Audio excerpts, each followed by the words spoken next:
ನಮಸ್ಕಾರ ಸ್ನೇಹಿತರೆ, ಎಲ್ಲರಿಗೂ ನಮಸ್ತೆ. ದುರ್ಗಾ GN ವ್ಲಾಗ್ಸ್ಗೆ ಸ್ವಾಗತ. ಇವತ್ತು ನಾವು ಡಾಬಾ ಸ್ಟೈಲಲ್ಲಿ ಮನೆಯಲ್ಲೇ ಯಾವ ರೀತಿಯಾಗಿ ಬೆಂಡೆಕಾಯಿ ಕರಿಯನ್ನು ನಾವು ಮಾಡೋಣ ಅನ್ನೋದನ್ನ ನಾನು ಈ ವಿಡಿಯೋ ಮೂಲಕ ತಿಳಿಸೋಕ್ಕೆ ಇಷ್ಟಪಡ್ತಾ ಇದ್ದೀನಿ. ತುಂಬಾ ರುಚಿಯಾಗಿ ಬರುತ್ತೆ. ನೀವು ಡಾಬಾದಲ್ಲಿ ತಿಂದ ಯಾವ ರುಚಿಯಾಗಿ ನಿಮಗೆ ಬಂದಿರುತ್ತೋ ಅದೇ ರುಚಿಯನ್ನು ನಾವು ನೋಡ್ಬೋದು. ಇದನ್ನು ನೋಡೋಣ ಬನ್ನಿ, ನಾವು ಯಾವ್ಯಾವ ರೀತಿಯಾದ ಸಾಮಗ್ರಿಗಳು ಇದಕ್ಕೆ ಬೇಕು ಅನ್ನೋದನ್ನು. 1-2ರಿಂದ 3 ಟೊಮೊಟೊವನ್ನು ಹಾಕ್ಕೊಳ್ಳೋಣ. ಟೊಮೊಟೊ ಜಾಸ್ತಿ ಹಾಕ್ಕೊಂಡ್ರೆ ಗ್ರೇವಿ ಚೆನ್ನಾಗಿ ಬರುತ್ತೆ. ನೀವು ಇನ್ನು ಸ್ವಲ್ಪ ಬೇಕಾದರೆ ಹಾಕ್ಕೊಳ್ಳಿ. ಇದಕ್ಕೆ ಸ್ವಲ್ಪ MTR ಮಸಾಲ, ಸ್ವಲ್ಪ ಧನಿಯಾ ಪೌಡರ್, ಸ್ವಲ್ಪ ನಾವು ಅಚ್ಚ ಖಾರದ ಪುಡಿಯನ್ನು ನಾವು ಹಾಕ್ಕೊಳ್ಳೋಣ. ಖಾರದ ಪುಡಿ ನಿಮಗೆ ಜಾಸ್ತಿ ಖಾರ ಇದ್ದರೆ 1 ಟೇಬಲ್ ಸ್ಪೂನ್ ಸಾಕು. ಇಲ್ಲ ಕಡಿಮೆ ಇದೆ ಅಂದರೆ ನೀವು ಇನ್ನೊಂದು ಅರ್ಧ ಟೇಬಲ್ ಸ್ಪೂನ್ನ ಜಾಸ್ತಿ ಹಾಕ್ಕೊಳ್ಳಿ. ಸ್ವಲ್ಪ ಇದಕ್ಕೆ ಕೊತ್ತಂಬರಿ ಸೊಪ್ಪನ್ನು ಆ್ಯಡ್ ಮಾಡೋಣ. ಅದೇ ರೀತಿಯಾಗಿ ನಾವು ಇದಕ್ಕೆ ಪುದೀನ ಸೊಪ್ಪನ್ನು ಸ್ವಲ್ಪ, ಅದು ಫ್ಲೇವರಿಗೋಸ್ಕರ ಒಂದು ಸ್ವಲ್ಪ, ರುಚಿಗೆ ಒಂದು ಸ್ವಲ್ಪನೇ ಹಾಕಬೇಕು, ಜಾಸ್ತಿ ಹಾಕಬಾರ್ದು. ಮತ್ತು ಇದಕ್ಕೆ 2 ಗೋಡಂಬಿಯನ್ನು ಹಾಕೋಣ. ಗೋಡಂಬಿ ಹಾಕೋದ್ರಿಂದ ತಿಕ್ಕಾಗಿ ಗ್ರೇವಿ ತುಂಬಾ ಚೆನ್ನಾಗಿ ಬರುತ್ತೆ. ಸ್ವಲ್ಪ ಕಾಯಿ ತುರಿಯನ್ನು ಕೂಡ ನಾವು ಇದಕ್ಕೆ ಸೇರಿಸ್ಬೇಕು. ಸ್ವಲ್ಪನೇ ಹಾಕಬೇಕು, ಜಾಸ್ತಿ ಹಾಕ್ಬಾರ್ದು ಕಾಯಿ ತುರಿಯನ್ನು. ಸ್ವಲ್ಪ ರುಚಿಗೆ ತಕ್ಕಷ್ಟು ನಾವು ಇದಕ್ಕೆ ಉಪ್ಪನ್ನು ಹಾಕಿಬಿಟ್ಟು ನಾವು ರುಬ್ಕೋಬೇಕು. ಸ್ವಲ್ಪ ನೀರನ್ನು ಕೂಡ ಇದಕ್ಕೆ ಹಾಕಿಬಿಟ್ಟು, ಟೊಮೊಟೊ ಹಾಕಿರೋದ್ರಿಂದ ಅದು ನೀರು ಬಿಟ್ಕೊಳ್ಳುತ್ತೆ, ಅದಕ್ಕೆ ಸ್ವಲ್ಪನೇ ಹಾಕಿಬಿಟ್ಟು ನಾವು ಚೆನ್ನಾಗಿ ನುಣ್ಣಗೆ ಇದನ್ನು ನಾವು ರುಬ್ಕೋಬೇಕು. ಇವಾಗ ನಾವು ಒಂದು ಬಾಣಲೆಗೆ ಎಣ್ಣೆಯನ್ನು ಹಾಕಿಬಿಟ್ಟು ನಾವು ಬೆಂಡೆಕಾಯನ್ನು ಇದರಲ್ಲಿ ಫ್ರೈ ಮಾಡ್ಕೋಬೇಕು. ಬೆಂಡೆಕಾಯಿನ ನಾವು ಕ್ಲೀನಾಗಿ ಮೊದಲಿಗೆ ತೊಳ್ಕೊಂಬಿಟ್ಟು ನಾವು ಕಾಟನ್ ಬಟ್ಟೆಯಲ್ಲಿ ನಾವು ನೀಟಾಗಿ ಒರೆಸ್ಕೋಬೇಕು. ಆ ರೀತಿ ಒರೆಸ್ಕೊಳ್ಳೋದ್ರಿಂದ ಲೋಳೆ ರೀತಿಯಾಗಿ ಏನು ಕಟ್ ಮಾಡೋಕ್ಕಾರೆ ಬರೋದಿಲ್ಲ. ಅದೇ ರೀತಿಯಾಗಿ ಉರಿಬೇಕಾದ್ರೂ ಕೂಡ ನಾವು ಯಾವ ರೀತಿಯಾದಂತಹ ಲೋಳೆ ಇರುತ್ತೆ ಬಿಟ್ಕೊಳೋದಿಲ್ಲ. ನೀಟಾಗಿ ಚೆನ್ನಾಗಿ ಫ್ರೈ ಆಗ್ತವೆ. ಈ ರೀತಿ ಬೆಂಡೆಕಾಯನ್ನು ನಾವು ಮೀಡಿಯಮ್ ಆಗಿ ನಾವು ಕಟ್ ಮಾಡ್ಕೋಬೇಕು. ಈ ರೀತಿಯಾಗಿ ಇದರಲ್ಲಿ ನಾವು ಚೆನ್ನಾಗಿ ಫ್ರೈ ಮಾಡ್ತಾ ಬರಬೇಕು. ನೋಡಿ, ನಮ್ಮ ಚಾನಲ್ನ ನೀವು ಫಸ್ಟ್ ಟೈಮ್ ವಿಸಿಟ್ ಆಗಿದ್ದರೆ ಅಥವಾ ಫಸ್ಟ್ ಟೈಮ್ ನೋಡ್ತಾ ಇದ್ದರೆ ದಯವಿಟ್ಟು ನಮ್ಮ ಚಾನಲ್ನ ಸಬ್ಸ್ಕ್ರೈಬ್ ಆಗಿ, ಅದೇ ರೀತಿಯಾಗಿ ಬೆಲ್ ಐಕನ್ನ ಪ್ರೆಸ್ ಮಾಡಿ ಲೈಕ್ ಮಾಡೋದನ್ನ ಮರಿಬೇಡಿ ಅಂತ ಕೇಳ್ತಾ ಇದ್ದೀನಿ. ಇದೇ ರೀತಿಯಾದಂಥ ಅನೇಕ ವಿಡಿಯೋಗಳು ನಮ್ಮ ಚಾನಲ್ನಲ್ಲಿ ಸಿಗ್ತಾ ಹೋಗ್ತವೆ.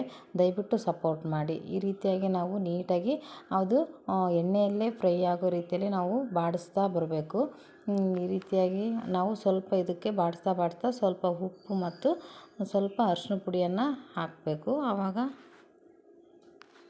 ನಾವು ಫ್ರೈ ಮಾಡಬೇಕಾದ್ರೆ ಉಪ್ಪು ಹಾಕೋದ್ರಿಂದ ಬೆಂಡೆಕಾಯಿ ತುಂಬಾ ರುಚಿಯನ್ನು ಕೊಡುತ್ತೆ.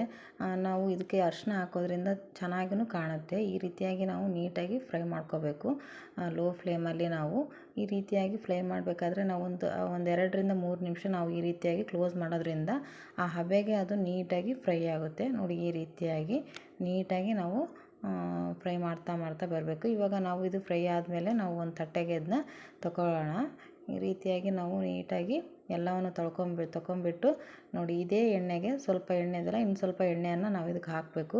ನೋಡಿ, ನಾವು ಡಾಬಾದಲ್ಲಿ ನಾವು ನೋಡಿರುವ ಹಾಗೆ ಎಣ್ಣೆಯನ್ನು ಜಾಸ್ತಿ ಯೂಸ್ ಮಾಡ್ತಾರೆ. ನಾವು ಮೀಡಿಯಮ್ಮಾಗೆ ಹಾಕೋಣ. ಮನೆಯಲ್ಲಿರೋದ್ರಿಂದ ಎಣ್ಣೆ ಆರೋಗ್ಯಕ್ಕೆ ಒಳ್ಳೆಯದಲ್ಲಲ್ವ, ಅದಕ್ಕೆ ನಾವು ಸ್ವಲ್ಪ ಕಡಿಮೆ ಮಾಡ್ಕೊಳ್ಳೋಣ. ಅದಕ್ಕಿಂತ ಈ ರೀತಿಯಾಗಿ ನಾವು ಎಣ್ಣೆಗೆ ಸಾಸಿವೆ ಮತ್ತು ಜೀರಿಗೆಯನ್ನು ಚಟಪಟ ಅಂತ ಸಿಡಿಸ್ಬೇಕು. ಅವು ಯಾವ ರೀತಿಯಾಗಿ ಸಿಡಿತಾವೋ ಅದೇ ರೀತಿಯಾಗಿ ನಾವು ನಿಜವಾಗ್ಲೂ ತುಂಬಾ ಚೆನ್ನಾಗಿ ಬರುತ್ತೆ. ನಾವು ಸುಮ್ಮನೆ ಹಾಗೆ ಹಾಕೋದ್ರಿಂದ ಅದು ಚೆನ್ನಾಗಿರಲ್ಲ. ಈ ರೀತಿಯಾಗಿ ಕರಿಬೇವು, ಒಂದು ದೊಡ್ಡದಾದಂಥ ಈರುಳ್ಳಿಯನ್ನು ನಾವು ಇದಕ್ಕೆ ಆ್ಯಡ್ ಮಾಡೋಣ. ಈ ರೀತಿಯಾಗಿ ಅದು ಬ್ರೌನ್ ಕಲರ್ ಬರೋವರೆಗೂ ನಾವು ಹುರ್ಕೋಬೇಕು. ಅದಕ್ಕೆ ನಾವು ಶುಂಠಿ ಬೆಳ್ಳುಳ್ಳಿ ಪೇಸ್ಟನ್ನು ಆ್ಯಡ್ ಮಾಡೋಣ. ನಾವು ರುಬ್ಬೋದ್ರಲ್ಲಿ ಶುಂಠಿ ಬೆಳ್ಳುಳ್ಳಿ ಹಾಕ್ಕೊಂಡ್ರೆ ಅದು ಅಷ್ಟೊಂದು ರುಚಿಯನ್ನು ಕೊಡೋಲ್ಲ. ನಾವು ಈ ರೀತಿಯಾಗಿ ನಾವು ಒಗ್ಗರಣೆಯಲ್ಲೇ ನಾವು ಶುಂಠಿ ಬೆಳ್ಳುಳ್ಳಿ ಹಾಕೋದ್ರಿಂದ ಅದೇ ಬೇರೆ ರುಚಿ ಕೊಡುತ್ತೆ, ತುಂಬಾ ರುಚಿ ಕೊಡುತ್ತೆ. ಅದಕ್ಕೋಸ್ಕರ ನೀವು ಒಗ್ಗರಣೆಯಲ್ಲೇ ಶುಂಠಿ ಬೆಳ್ಳುಳ್ಳಿ ಪೇಸ್ಟನ್ನು ಹಾಕ್ಕೊಳ್ಳಿ. ಈಗ ನಾವು ರುಬ್ಕೊಂಡಿರುವಂತಹ ಮಸಾಲೆಯನ್ನು ನಾವು ಇದಕ್ಕೆ ಆ್ಯಡ್ ಮಾಡೋಣ.